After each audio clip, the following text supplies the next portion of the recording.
நம்ம இப்போ front back cut பண்ணிக்கலாம். அதுக்கு வந்து டபுள் ஃபோல்டாக மடிச்சுக்கோங்க.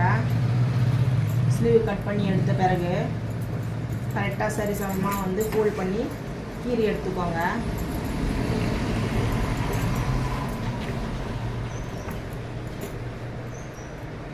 ஏதாவது சுருக்கம் இருந்தால் கூட சுருக்கம் இல்லாமல் பார்த்துக்கோங்க.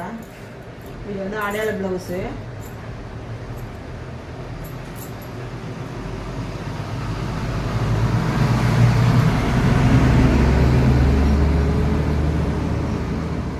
வந்து கீழே வந்து மடித்து தைக்கிறதுக்கு கச்சா விட்டு மேலே வந்து கிளாத் வச்சுக்கோங்க.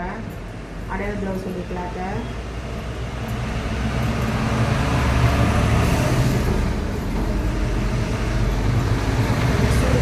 எடுத்துக்கலாம். இது வந்து கீழே மடித்து தைக்கிறதுக்கு இந்த சைடில் மார்க் பண்ணிக்கலாம். இது அப்புறம் ஷோல்டரும் ஜாயிண்ட் ஆகுது இல்லையா, உடம்பும் அந்த இடம் இது. அந்த இடத்துல நம்ம இவ்வளோ ஹைட்டு போதுன்றதை மார்க் பண்ணிடலாம். அப்புறம் neck height, back neck height.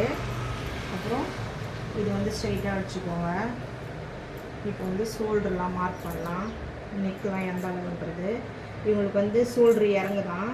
அப்போ நம்ம ஒரு நூல் வந்து உள்ளே மார்க் பண்ணிக்கலாம். அப்புறம் ஸ்லீவ்லேருந்து இந்த பக்கமாக ஷோல்டர் இறங்குறதுனால, ஏன்னா இந்த பக்கமாக நம்ம இந்த ஹைட்டை வந்து இப்படி பண்ணுறதுனால ஷோல்டருக்கு வந்து ஒரு 1 இன்ச் நம்ம இப்படி மார்க் பண்ணிக்கணும். இப்போது ஷோல்டருடைய ஹைட்டு அப்புறம் ஸ்லீவ் வந்து மார்க் பண்ணிடலாம் ஷேப்புக்காக.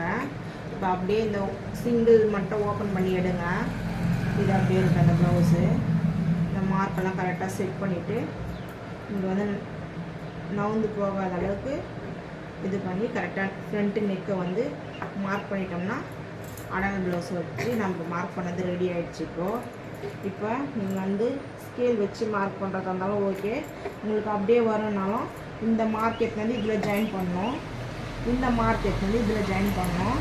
நம்ம ஸ்லீவுடைய இது வந்து கிடச்சிச்சு நம்மளுக்கு இப்போ ஷேப்பு. இப்போது நெக்கு ஸ்கேல் வச்சு ஸ்ட்ரெயிட்டாக கோடு போட்டுக்கிட்டு இருந்தாலும் போட்டுக்கோங்க. நான் வந்து அப்படியே தான் வரைவேன். உங்களுக்காண்டி தான் அந்த பாக்ஸ் போடுறேன். இல்லைன்னா நான் இப்படி ஸ்ட்ரெயிட்டாக இப்படி கோடு போட்டு இப்படி வரைஞ்சிருக்கேன். அதுதான் இது ஃப்ரண்ட் நெக்கு, இது பேக் நெக்கு. இப்போ வந்து இங்கே கச்சா விட்டுடலாம். கச்சா விட்டு அப்படியே டபுள் ஃபோல்டிங்காக மடிக்க போகிறேன்.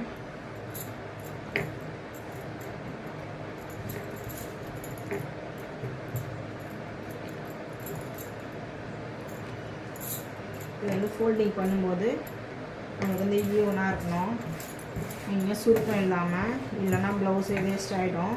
இந்த சுருக்கம்லாம் இல்லை.